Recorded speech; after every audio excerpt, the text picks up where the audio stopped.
Hello दोस्तों, Unacademy के Hindi YouTube channel पर एक बार फिर से आप सभी का बहुत बहुत स्वागत है।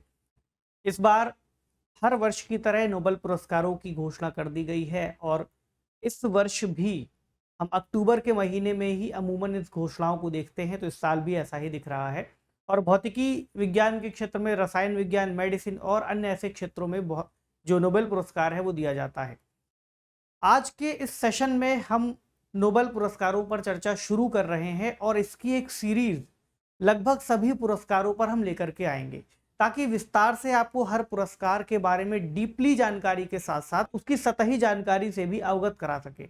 आप इस पुरस्कार का महत्व इस तरह समझिए कि चाहे यूपीएससी की परीक्षा हो, स्टेट पीसीएस की परीक्षा हो या किसी वनडे एग्जाम में अगर आप देने जा रहे हो, तो भी ये जो सेशन है आपके लिए बहुत महत्वपूर्ण होने जा रहा है। हर साल जब भी पुरस्कार आता है उससे जुड़े हुए कई सारे सवाल इसके इर्द गिर्द बुने जाते हैं। कई बार भौतिकी पर जो नोबेल पुरस्कार है ये पूछ दिया जाता है कि किस व्यक्ति को दिया गया है, कई बार ये पूछा जाता है कि किस कार्य के लिए दिया गया है। तो ऐसे बहुत से सवाल हो सकते हैं जो इस एक टॉपिक से निकल सकते हैं, और ख़ास तौर से नोबेल पुरस्कार का अपने आप में एक वैश्विक महत्व है। इस महत्व को भी आज के सेशन में समझते हुए आज के डिस्कशन में हम भौतिकी के नोबेल पुरस्कार पर चर्चा करेंगे।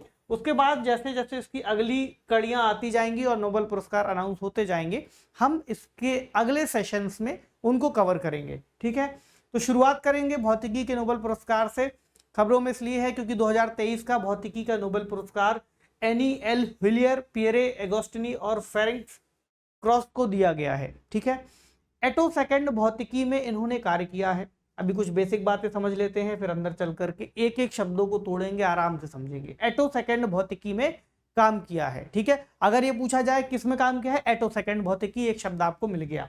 अब शोध के द्वारा इन्होंने परमाणुओं और अणुओं के अंदर इलेक्ट्रॉनों के अवलोकन के लिए एक नया मार्ग प्रशस्त किया है। क्या भाई क्या शोध कर ली, इलेक्ट्रॉन, प्रोटॉन, एटम्स किस तरह से काम करते हैं और ये क्या शोध होने जा रही है, इसके बारे में भी बात करेंगे।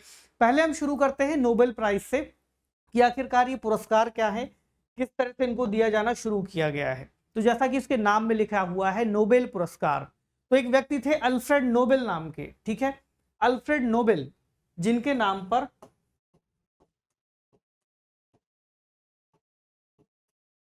आपको इस पुरस्कार का नाम पढ़ने को मिलता है। तो अल्फ्रेड नोबेल एक उद्यमी, एक विशेषज्ञ, साहित्य प्रेमी, कई सारी प्रतिभाओं के धनी थे। उन्होंने मरते वक्त अपनी एक वसीयत लिखी, जिस वसीयत में उन्होंने इन पुरस्कारों के लिए काफी सारा फंड छोड़ा, और उसके बाद जो नोबेल समिति है वो इन पुरस्कारों को देना शुरू करती है। 1901 से लगा करके 2022 और इस साल अगर मिला लें तो 2023 तक के पुरस्कार दिए गए हैं। तो अगर 1901 से 2022 तक हम देखें तो नोबेल पुरस्कार, और इसके साथ में एक पुरस्कार और है स्वेरिक्स रिक्सबैंक पुरस्कार, जो कि अर्थव्यवस्था या इकोनॉमिक्स के क्षेत्र में, इकोनॉमिक साइंस के क्षेत्र में दिया जाता है, और दोनों ही अल्फ्रेड नोबेल की याद में दिए जाते हैं। थोड़ा सा कंफ्यूजन अगर आपको हुआ हो तो यहीं पर इसको स्पष्ट कर दें। देखिए पुरस्कार किस किस विषय को लेकर के दिए जाते हैं। एक है भौतिकी, दूसरा रसायन, तीसरा मेडिसिन, ठीक, चौथा आप कह सकते हैं कि साहित्य के क्षेत्र में, और पांचवा आपको मिलेगा शांति के क्षेत्र में। लेकिन इसमें एक छठा पुरस्कार भी है जो कि इकोनॉमिक साइंस यानी कि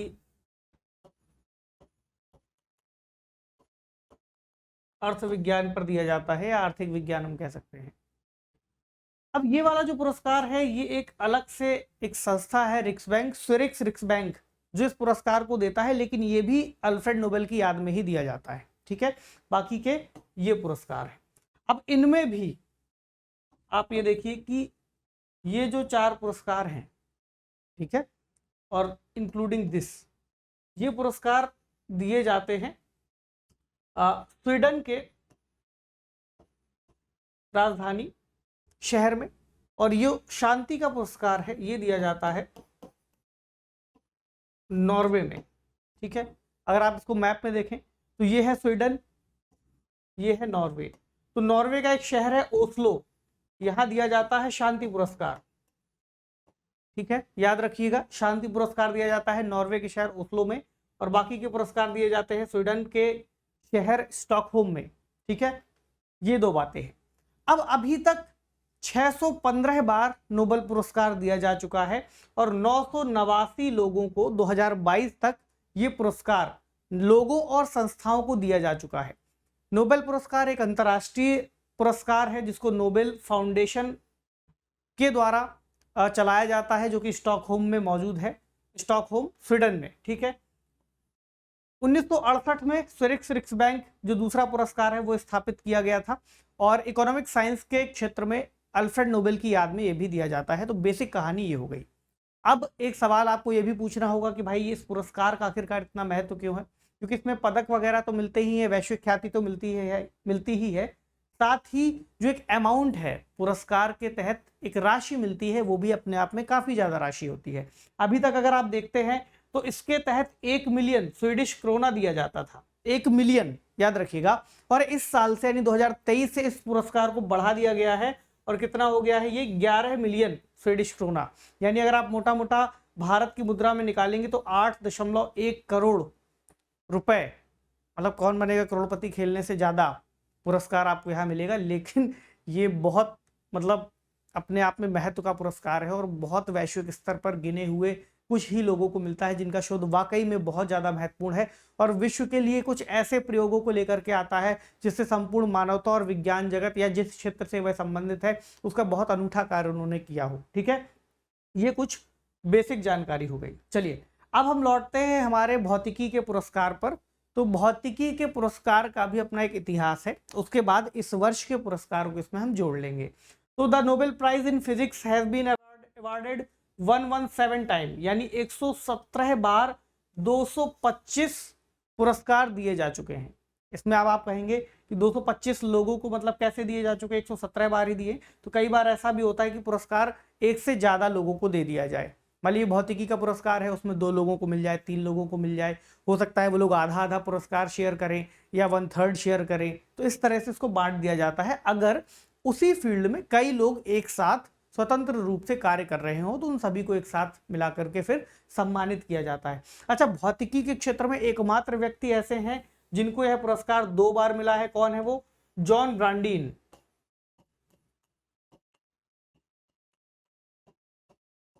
तो जॉन ब्रांडीन एकमात्र व्यक्ति है, एकमात्र पुरस्कार प्राप्त करता है जिनको भौतिकी के क्षेत्र में नोबेल पुरस्कार 2 बार मिला है। ठीक है, 2 बार मिला है। कब कब मिला है? एक बार 1956 में मिला, फिर दोबारा 1972 में मिला। आपको और भी कई लोग मिलेंगे जिनको नोबेल पुरस्कार 2 बार मिले हैं या 2 से ज्यादा बार मिले हैं, लेकिन वो अलग अलग फील्ड में भी हो सकता है कि एक बार पता चला केमिस्ट्री में मिल गया, दोबारा उनको शांति में मिल गया, लेकिन इनको दोनों बार भौतिकी में ही मिला है। यानी कि अगर आप देखें यहाँ पर 225 की बजाय 224 लोग ऐसे रहे जिनको पुरस्कार मिला है, क्योंकि एक व्यक्ति को 2 बार मिला है। ठीक है, चलिए अब आते हैं इस बार के विजेताओं पर। तो पियरे एगोस्टिनी और फ्रैंक क्रॉश और एनी एल व्हिलियर, इन 3 लोगों को दिया गया है। क्यों दिया गया है इस पर आते हैं। The Nobel prize in physics 2023 was awarded, तीनों का नाम है, for experimental methods that generate attosecond pulses of light for the study of electron dynamics in matter. अब आते हैं आसान करने में, अब हो गया कठिन, है ना। अब आपको बड़े बड़े शब्द मिल गए। क्या लिखा है? Attosecond pulses of light for the study of electron dynamics in matter, यानी कि पदार्थ के अंतर्गत किसी इलेक्ट्रॉन, इलेक्ट्रॉन क्या है, जो लोग सामान्य विज्ञान से परिचित है वो ठीक है, अदरवाइज हम उसको भी अभी समझाते हैं। आपने पदार्थ की सबसे छोटी इकाई के रूप में परमाणु के बारे में पढ़ा होगा, ठीक है। तो अगर आप परमाणु का एक स्ट्रक्चर देखें तो ये एक परमाणु है, ठीक।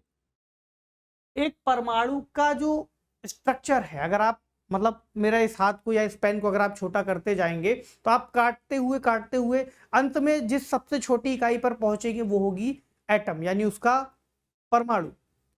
परमाणु से मिलकर के सभी पदार्थ बने हैं जो भी आप अपने आसपास देखते हैं, इतना समझ लीजिए। आप कोशिका तक समझते होंगे, किसी मनुष्य की एक कोशिका है, उससे भी छोटा, बहुत छोटा, ठीक है।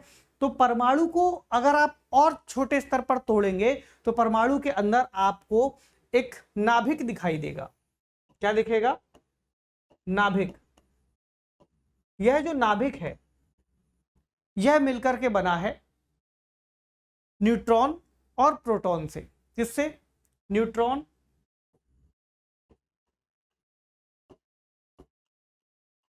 प्लस प्रोटॉन, जो इसका मुख्य वजन निर्धारित करता है। इसका भी वजन होता है। और आप ये भी समझिए कि अलग अलग जो एटम्स हैं वो अपने अलग अलग वजन और अपने अलग अलग प्रभाव की वजह से अलग अलग तरह के पदार्थों का निर्माण करते हैं। अब इसके चारों ओर एक धुंधला सा बादल है, एक क्लाउड है, जहां पर मुक्त अवस्था में फ्रीली एकदम कि घूमने निकल गए, ये घूम रहे हैं इलेक्ट्रॉन। इलेक्ट्रॉन नेगेटिवली चार्ज होते हैं, इस बात को भी याद रखिएगा। प्रोटॉन पॉजिटिव होते हैं, न्यूट्रॉन न्यूट्रल होते हैं। प्रोटॉन और न्यूट्रॉन मिलकर के एक नाभिक बनाते हैं जो कि उसका मूल भार होता है, और उसके चारों ओर इलेक्ट्रॉन फ्री अवस्था में एकदम घूम रहा है, सुबह सुबह घूमने निकल जाता है और घूमता रहता है। अब ये इतना फास्ट गति करता है, इतना तेज मूवमेंट करता है कि अगर हम इसको देखने बैठेंगे तो हमको दिखेगा ही नहीं कि इलेक्ट्रॉन कहां पर है। और अब तक इसको देख पाना संभव था भी नहीं। हम केवल इसकी उस जगह को छोड़ देने के बाद अनुमान लगा पाते थे कि इधर पर इलेक्ट्रॉन ने गति करी है। यानी अब तक वैज्ञानिक जगत इनको देखने में सक्षम नहीं हो रहा था कि वास्तविक रूप से हम ये साबित कर सके कि यहाँ पर इलेक्ट्रॉन ने अपनी गति को छोड़ा है, अब दूसरी यानी कि दूसरी जगह पर पहुंचा है। देखिए, परीक्षण का एक सबसे महत्वपूर्ण प्रभाव क्या होता है या सबसे महत्वपूर्ण तरीका क्या होता है कि अगर हमें किसी चीज का परीक्षण या उसको ऑब्जर्व करना है तो उसको देखने के लिए हमारी जो गति है उसकी स्पीड उसकी गति से तेज होनी चाहिए। यानी अगर आप एक तुलना करें, एक रेलवे के अंतर्गत चलने वाली एक ट्रेन है, अगर उसकी गति इतनी ज्यादा तेज है कि वो आपके सामने से निकल गई, तो अगर आप ऐसे सर घुमाएंगे भी तब भी वो आपके आंखों के सामने से निकल जाएगी, तो आपको बहुत धुंधला दृश्य दिखाई देगा। कुछ ऐसा, कुछ इस तरह से दौड़ते हुए आप घोड़े को अगर देखें तो आपको बहुत धुंधला दिखाई देगा। या कल्पना कीजिए कि आपके सामने एक सेब रखा है और आपने थोड़ी दूर से उसमें गोली मार दी, तो आपको सिर्फ इतना दिखेगा कि बंदूक से आवाज आई और सेब फट गया, है ना। आपको दिखेगा सेब टूटा हुआ, एकदम परखच्चे उड़ गए हैं और यहाँ से आपकी गोली की आवाज आई थी। लेकिन बीच में जो गोली चल करके गई थी, सेब से टकराई थी और वो टूटा था, ये साबित करने के लिए अगर आप अपनी आंखों का केवल सहारा लेंगे तो आप इसको साबित नहीं कर पाएंगे, आपको केवल प्रभाव दिखेगा। तो कुछ ऐसा ही है इलेक्ट्रॉनों की गति को लेकर के कि इनकी गति इतनी तेज हो रही है कि आप इनको देख नहीं सकते। ठीक है, तो अब आपको यहाँ पर दिख रहा है क्या इन्होंने बनाया है method, experimental method that generate attosecond pulses of light. अब आपको एक शब्द मिल रहा है एटोसेकेंड पल्सेस ऑफ लाइट, जो कि इलेक्ट्रॉन के इस मूवमेंट को समझने में मदद करेगा। ठीक है, अब आते हैं शब्द पर कि एटोसेकेंड आखिरकार क्या है। देखिए, हमने सेकंड सुना है, आपने सबने सेकंड के बारे में सुना होगा। सेकंड क्या है? समय की एक इकाई है, मापन, समय मापन की एक इकाई है एक सेकंड। आप स्टॉप वॉच में सेकंड लगा सकते हैं और 1 सेकंड, 2 सेकंड, 3 सेकंड का एक अंतराल आपको समझ में आता है कि हर सेकंड का एक अंतराल है। अगर आप इसके बड़े स्केल पर चलेंगे तो सेकंड के बाद आपको मिनट मिल जाएगा, उससे ऊपर चलेंगे तो आपको घंटे मिल जाएंगे, उससे ऊपर चलेंगे तो आपको दिन मिल जाएंगे, वर्ष मिल जाएंगे, प्रकाश वर्ष मिल जाएंगे। तो एक बड़ा स्केल है। ठीक, दूसरा स्केल है इसके अंदर का, इससे छोटा। अब आपको सेकंड के अंदर जाना है तो एक सेकंड के अंदर millisecond, microsecond, nanosecond, इस तरह से चलेगा। इसकी स्केल में अब आपको आगे बढ़ना है, यानी कि जो छोटी वाली स्केल है उसमें।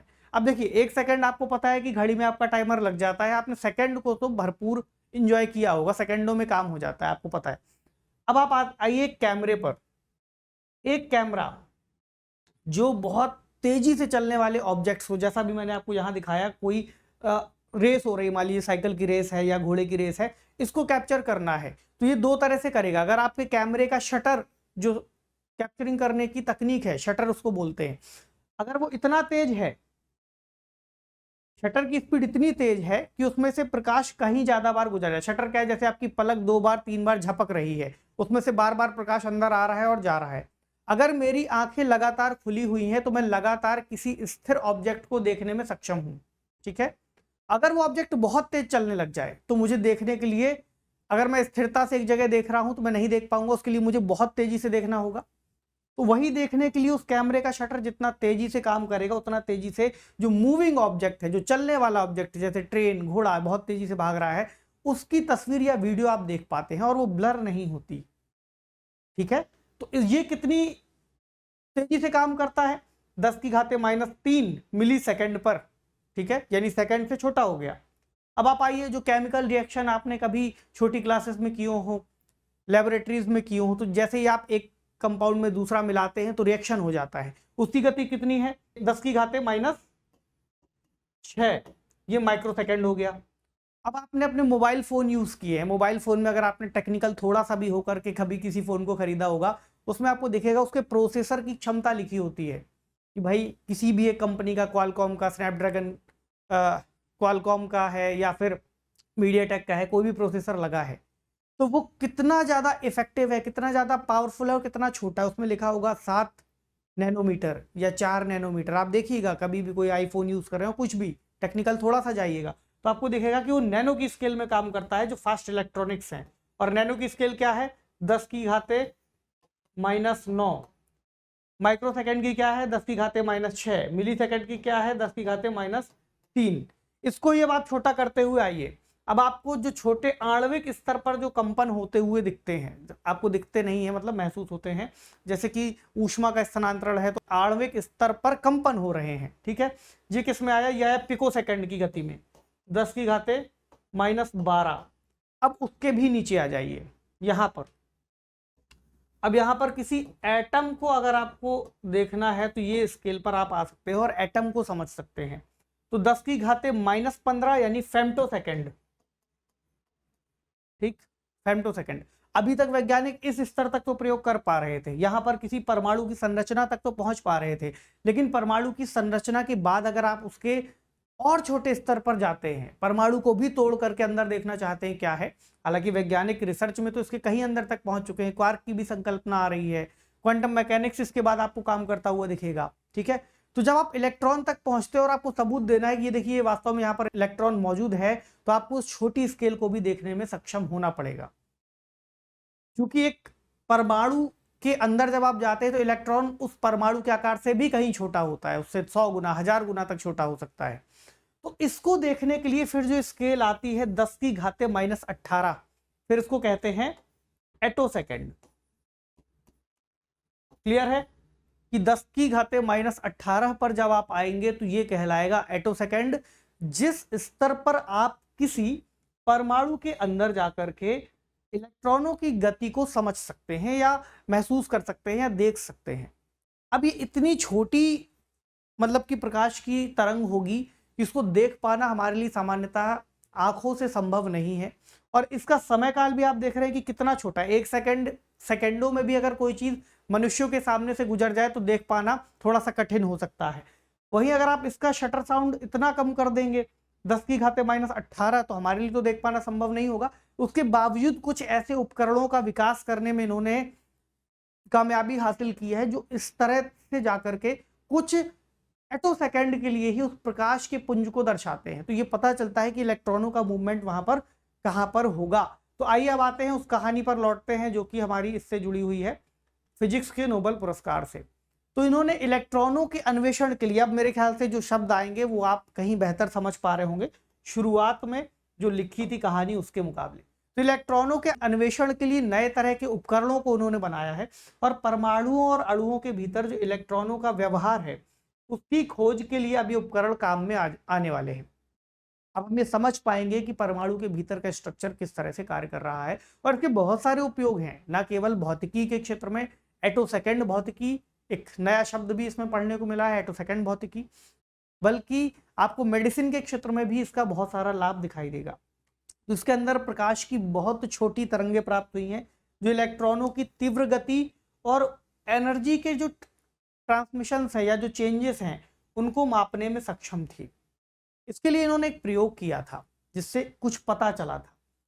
अब इलेक्ट्रॉन और परमाणु क्या है इसके बारे में हमने पीछे भी बात कर ली है, फिर भी जो लिखा है मैं आपको बता देता हूँ। परमाणु एक छोटी इकाई है जो किसी पदार्थ के विभाजन के पश्चात हमें प्राप्त होती है। अगर आप इसको किसी परिभाषा के तहत लिखेंगे तो ऐसे लिख सकते हैं, प्रोटॉन और न्यूट्रॉन एक नाभिक बनाते हैं जिसमें इलेक्ट्रॉन नाभिक का चक्रण करता है, मुक्त अवस्था में प्राप्त होता है। इलेक्ट्रॉन इतनी तीव्रता से गति करता है कि वास्तविक समय में उसका निरीक्षण करना संभव नहीं है।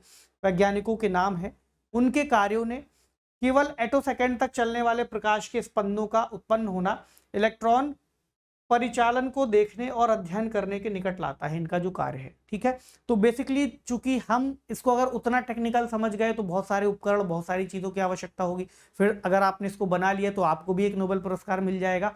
लेकिन आज का हमारा उद्देश्य नोबेल पुरस्कार प्राप्त करना नहीं है, बल्कि परीक्षा में आने वाले उस सवालों को समझना है, उन सवालों के जवाब तैयार करने हैं जो आपसे पूछे जा सकते हैं सामान्य तौर पर। तो आप इसके उतना स्तर तक समझ जाइए जितना आप किसी उत्तर को लिख सके, या किसी सामान्य तौर पर अगर आपसे कोई घर का व्यक्ति या कोई परीक्षा में आपका कोई मित्र या आपसे इंटरव्यू में कोई सवाल पूछा जाता है तो आप उसका जवाब इतनी स्पष्टता से दे पाएं कि अगले को बात आपकी समझ में भी आ जाए। भाई अगर आप बहुत टेक्निकल होकर किसी सामान्य व्यक्ति को समझाएंगे वो तो नहीं समझ पाएगा, तो इतना आसान कर दीजिए उस बात को समझाना कि वो आसानी से समझ सके, और कुछ ऐसी ही कोशिश मैंने आपके लिए की है। अब तुलना इसकी हाई शटर स्पीड कैमरे से की गई है। जैसा मैंने आपको उदाहरण दिया कि चलती ट्रेन को अगर हम कैप्चर करते हैं तो उसकी स्पीड की वजह से जो फोटो है ब्लर हो जाएगी। अगर आप भी अपने घर में इस प्रयोग को करके देखना चाहें तो अपने किसी मित्र से कहिए वो दौड़े और फिर आप उसकी दौड़ते हुए एक फोटो खींचिए, तो आपको दिखेगा कि वो जो फोटो है हल्का सा उसका मोशन ब्लर हो गया है। लेकिन वहीं पर कई सारे एडवांस कैमरे आने लगे हैं जहां पर वो एक्शन मोड में आकर के उस मोशन को भी पकड़ लेते हैं, यानी उनका शटर जो स्पीड है कहीं तेज होती है। तो जैसे ही आप किसी दौड़ते हुए का भी अगर फोटो खींचेंगे, दौड़ते हुए व्यक्ति का या दौड़ते हुए ऑब्जेक्ट का, तो वो मोशन ब्लर नहीं होगा, वो इसको स्टेबल करके ही दिखाएगा और आपकी फोटो साफ होगी। तो यही बात यहाँ पर कही गई है। अब उन्होंने किया कैसे, एक प्रश्न ये होगा। तो इसमें अलग अलग वैज्ञानिक अलग अलग समय पर शोध कर रहे थे, जिन 3 के नाम आपने शुरू में पढ़े हैं। ऐसा नहीं है कि ये शोध एक दिन की है, इस शोध को वो बहुत लंबे समय से कर रहे हैं और अब जाकर के धीरे धीरे सफलताएं प्राप्त होती हैं। आप अगले वर्ष भी कुछ नोबेल पुरस्कारों को देखेंगे, उसके अगले वर्ष भी देखेंगे, तो ऐसा नहीं है कि वो पुरस्कार केवल उसी समय या वो जो रिसर्च है उन्होंने उसी समय की होगी, वो लंबे समय से चल रही है। अब वो किस वर्ष नोबेल पुरस्कार में तब्दील हो जाए वो नहीं कह सकते। हालांकि नोबेल पुरस्कार किसी व्यक्ति के द्वारा किए गए प्रयोगों का कोई पैमाना भी नहीं है, ना ही उसका कोई ऐसा आप मानक कह सकते हैं, लेकिन फिर भी एक पुरस्कार है, अपने आप में सम्मानजनक राशि है, विश्व में आपकी एक पहचान है। तो एल व्हिलियर जो थी उन्होंने प्रयोग किया था, जो थे इन्होंने जब एक लेजर प्रकाश तरंग को एक नोबेल गैस के माध्यम से गुजारा तो उन्होंने ये पाया कि परमाणुओं के साथ संपर्क में आने पर, परमाणु आप समझ गए ना कौन से हैं, तो परमाणुओं के साथ संपर्क में आने पर वो जो लेजर लाइट थी जो इन्होंने गुजारी थी वो कुछ इलेक्ट्रॉनों को अतिरिक्त ऊर्जा दे रही थी। ठीक है, इलेक्ट्रॉन बेसिकली उससे चार्ज हो रहे थे और प्रकाश के रूप में उसको उत्सर्जित कर रहे थे। ठीक है, 2001 में पियरे एगोस्टिनी जो दूसरे थे उन्होंने लगातार प्रकाश स्पंदों की एक श्रृंखला को उत्पन्न किया और जांच करने में उन्हें पता चला कि प्रत्येक स्पंदन जो था वो 250 एटोसेकेंड तक चला था। तो बेसिकली इनको ये आइडिया लग रहा था कि हाँ थोड़ा थोड़ा सा ऐसा उत्सर्जन या स्पंदन हो रहा है। अब इसको मापना अपने आप में बड़ी चैलेंज था। अगर आप तीसरे को देखेंगे फेरिंगट्रॉस को, तो उन्होंने भी एक अन्य तरह का प्रयोग किया जिसमें इन्होंने 650 एटोसेकेंड तक चलने वाले एक लाइट पल्स को ऑब्जर्व किया था और इन्होंने उसको भी अलग करके समझा कि भाई अगर ये एटम टूटता है जो एनर्जी ऑब्जर्व करता है तो चमकता है, लेकिन इतने कम समय के लिए चमकता है कि उसको ऑब्जर्व कर पाना संभव नहीं है। तो इन्होंने कुछ प्रयोगों के माध्यम से उसको संभव बनाने की कोशिश की है। ठीक है, तो जो चमक हुई उससे पता चला कि अच्छा कहाँ कहाँ पर जो परमाणु है वह घूम रहा होगा, क्योंकि किसी भी चीज़ को अगर हम देखना चाहते हैं चाहे वो कैमरे में हो कि या किसी भी अन्य तरह से, जब तक उसमें प्रकाश नहीं होगा तो हमारे लिए उसको देख पाना संभव नहीं होगा। ठीक है, और यदि उसकी गति बहुत तेज हो तो वो वैसे भी प्रकाश से भी ज़्यादा अलग स्थिति में चल रहा है, उस पर प्रकाश ऐसा तो है नहीं कि पड़ रहा है या तो वो खुद से चमके। ठीक है, कुछ ऐसा प्रयोग करने की कोशिश की थी। अब आते हैं एटोसेकेंड भौतिकी के महत्व पर कि आखिरकार रिसर्च के माध्यम से हमें कैसे लाभ होंगे और क्या इसका महत्व है। तो एटोसेकेंड भौतिकी दरअसल ऐसी प्रक्रियाओं को समझने में सहायक है जो इलेक्ट्रॉन्स के जरिए नियंत्रित होती है। जैसे आप कई सारे इलेक्ट्रॉनिक उपकरणों को देख सकते हैं, हम जैसे जैसे इलेक्ट्रॉन्स का सिस्टम समझने में और ज़्यादा कामयाब होंगे, हम उनको नियंत्रित करने और उनके संचालन को और बेहतर समझने में भी हमें आसानी होगी। इससे बनने वाले सभी तरह के इलेक्ट्रॉनिक गैजेट्स, अगर हम इसको बहुत सामान्य भाषा में समझें तो इलेक्ट्रॉनिक गैजेट्स, कार, या फिर आप इसके क्वांटम भौतिकी में जब जाएंगे तो वहां पर भी इसका लाभ होगा, क्योंकि हम छोटे स्तर पर उनके मूवमेंट को समझना आसान कर रहे हैं। क्वांटम भौतिकी में भी आपको इलेक्ट्रॉन्स की संरचना या इलेक्ट्रॉन्स के स्ट्रक्चर पर ही कार्य करना होता है और उसके उस मूवमेंट को समझना होता है कि वो किस समय पर कहाँ पर है। तो क्वांटम भौतिकी अपने आप में फिर इसीलिए बहुत जटिल हो जाती है, क्योंकि वहां पर हम इसकी पहचान करने में सक्षम नहीं होते। दूसरा क्या है, अगर हम मेडिसिन के क्षेत्र में देखें तो रोगों की पहचान करने में लाभकारी होगा। कैसे? जो हमारा ब्लड है यानी रक्त है वो भी आणविक स्तर पर काम करता है। कोई दवाएं अगर हम इतने आणविक स्तर पर उनका निर्माण कर लें तो आप नैनो लेवल पर मेडिसिन का उपयोग कर सकते हैं। हालांकि ये तो बहुत छोटा है, इस पर तो काम कर पाना अपने आप में बहुत बड़ी बात होगी। अभी तो हम नैनो मेडिसिन पर ही काम कर रहे हैं। अभी इसका जो हम अगले पुरस्कार पर चर्चा करेंगे मेडिसिन के क्षेत्र में, वो भी आप देखिएगा, और केमिस्ट्री के क्षेत्र का जो पुरस्कार है वो भी समझिएगा, उसमें भी नैनो मटेरियल्स पर बात की गई है। ठीक है, तो हमें ये भी पता चल जाएगा कि हम आखिरकार रोगों की किस तरह से पहचान कर पाएंगे। आगे आने वाले समय में ब्लड के लेवल पर हम जांच कर पाएंगे, इलेक्ट्रॉन्स कैसे गति करते हैं ये भी समझ पाएंगे, और ऊर्जा संचारित किस तरह से करते हैं इसकी बेहतर समझ होगी, ताकि हम इलेक्ट्रिसिटी जो कि इलेक्ट्रॉन से संबंधित है, इलेक्ट्रॉन्स की गति से संबंधित है, ऊर्जा के मुक्त प्रवाह से संबंधित है, इन सभी चीजों को इससे कनेक्ट करके समझ पाएंगे। ठीक है, तो उम्मीद है आज के इस डिस्कशन में इन कठिन चीजों को हो सकता है आपको समझ में आई हो। आप कमेंट सेक्शन में मुझे लिखिएगा। अगर अभी भी आपको कुछ भी जटिल लग रहा है तो मैं कोशिश करूंगा इसको और आसान बनाने की, जितना सिंपल हो सकता है। और समझ में आया है तो आप इस सेशन को लाइक, शेयर और सब्सक्राइब कर सकते हैं इस चैनल को। अब इसकी अगली सीरीज में हम इससे जुड़े हुए जो अगले पुरस्कार हैं उन पर चर्चा करेंगे और उनका भी डिटेल में एनालिसिस करेंगे, उसकी थोड़ी सी हिस्ट्री पर भी बात करेंगे कि उसके पहले कौन कौन से पुरस्कार किन्हें किन्हें दिए गए हैं। ठीक है, तो कमेंट सेक्शन में आप इस सेशन को कितना लाभकारी मानते हैं इसको लिखिएगा, ताकि अगले सेशन को बनाने के लिए थोड़ा सा मोटिवेशन भी मिले। ठीक है, चैनल पर नए हैं तो इसको लाइक, शेयर और सब्सक्राइब कर दीजिए। आपसे मिलेंगे इसकी अगली कड़ी में। पढ़ते रहिए, अपना खूब सारा ख्याल रखिए। शुक्रिया।